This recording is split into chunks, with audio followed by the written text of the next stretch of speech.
how do you get, like, how does an iceberg move? The top part pretty much drives the direction. So if you have a very small awareness of yourself on the top, it's kind of hard if your destination is here on the bottom. You have many different things telling you can't do this. It's never been done before, trying to pull you back or put you in different directions. So as an entrepreneur, we constantly strive to how do we lower this water level and move with more intensity towards our goals. And one of my mentors, he taught me. He's actually Dr. Po-Chi Wu. He teaches at Hong Kong University of Science and Technology. He taught me to ask the right questions. He told me that I should ask better questions. Good questions lead to good answers. Great questions lead to great answers. And it took a while for me to wrap my head around that. But then I realized the wisdom that it carried, because if you take that into your work, into your life, you begin to uncover things about yourself, your business, that can really help you move forward. One of the last concepts, or one of the things I really truly believe in, is in a book I read a few years ago. It's called The Fifth Discipline by Peter Sinji. And in this diagram, you have two hands. On top you have the vision, on the bottom you have reality. So the vision is something, what you want to have, what do you want to be, what do you want to do in your life. What is not currently yours. On the bottom is what you currently are, what you currently have. So in between is a very high tense rubber band. It's pulling either way. Either you pull your current reality up to your vision, meaning you realize your dream, you take where your current standing are regardless of the circumstances, and you make it more than, you can move it closer to your goals. And the other way around is you bring it down and you accept reality as it is now, and you continue to live day to day the way you are now with your limiting beliefs. So let me ask you all this question. Are you willing to do whatever it takes to commit yourself to a worthy ideal, that you would stake your very existence on it? Now that's a very hard question to answer. It took me a really long time, and sometimes I get sidetracked as well, but it's something to ponder. But as an entrepreneur, the most important thing is not the destination, it's the process in between. What we learned, what we became out of all of it. It's not the result, I made a lot of money, but what came behind all the hard work, what I learned in the process.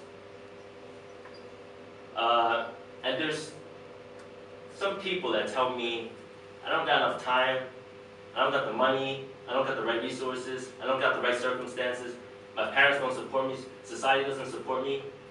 But I can tell you, if you were on your deathbed, 60, 70, 80 years from now, and sitting across from you is an image of yourself, what you could have been, what you could have had.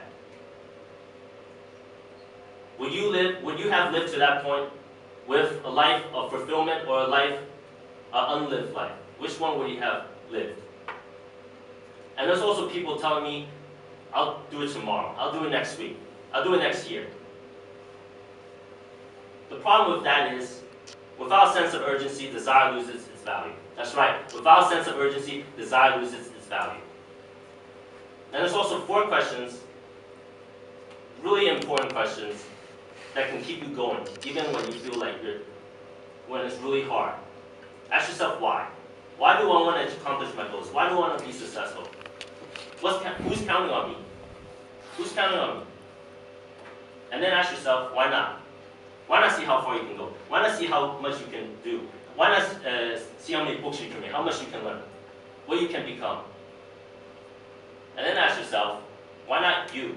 Why not you making the step, the choices today to learn, to better yourself, to grow, to start a new business? Why not you? And why not now? Why not do it now? What's holding you back? What's stopping you? What's preventing you from getting to where you want to be? And then, one last thing I want you to ponder on is, if you had to choose, you had 2 choices. One, you can continue living in your limiting beliefs. What you currently have right now, what you're currently doing right now, what you currently see out your window right now. To live day to day, paycheck to paycheck, year to year for the next 60, 70, 80 years of your life.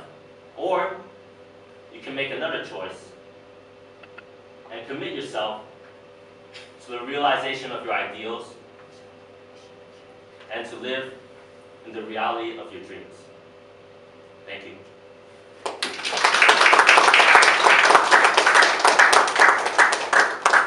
Any questions?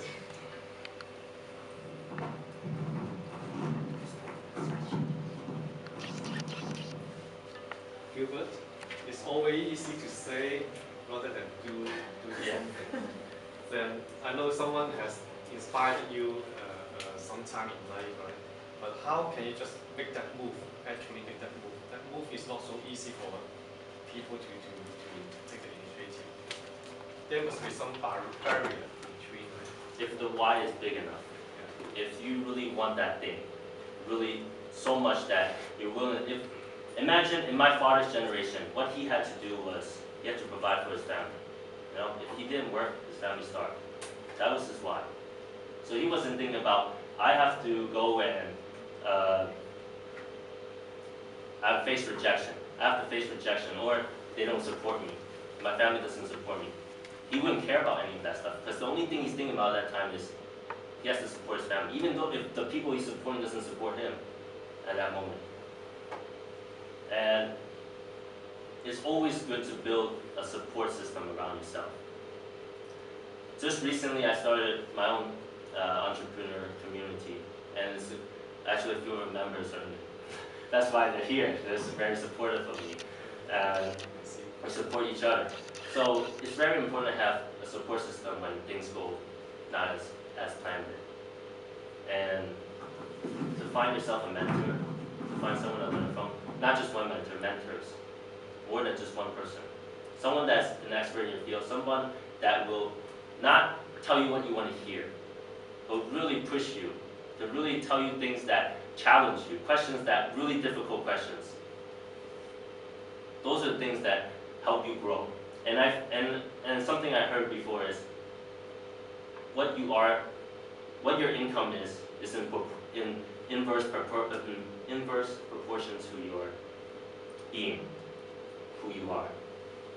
So if you take the time to grow yourself, personal development, taking classes, reading books, learning from other people, eventually you'll build the strength that you need to move forward.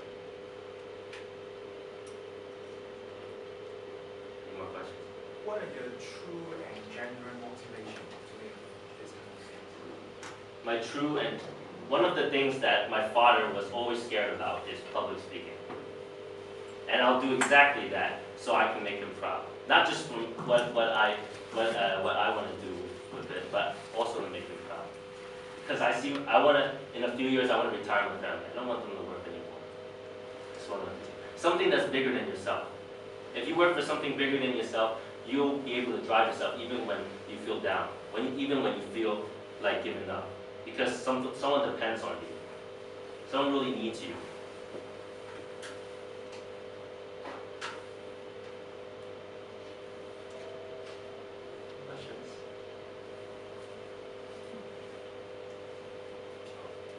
It seems it's not easy to, you said you have a support community, Yeah. right? How can you inspire those who are already so passionate people to support you, or mutual support each other? As entrepreneurs, because we're a very small part of the population, so generally we're very supportive of each other, because we've all been in some similar situation before. So we're very supportive of each other, naturally. You know the difficulties, right? So you understand. Yeah, they all understand that. We've all been there some way or another. That's why I think for students who are still immature in terms of to start their business, you need to find your community, find your support source of support, right? Yeah. I think this is very important to keep you Hong towards the business. Hong Kong is growing as an entrepreneur hub. I see there's a lot of co-working spaces open, a lot of talks like this for more people. Because when I came to Hong Kong, I had no resources either. I just attended talks. I met my co-founder there. I met some of my friends I met at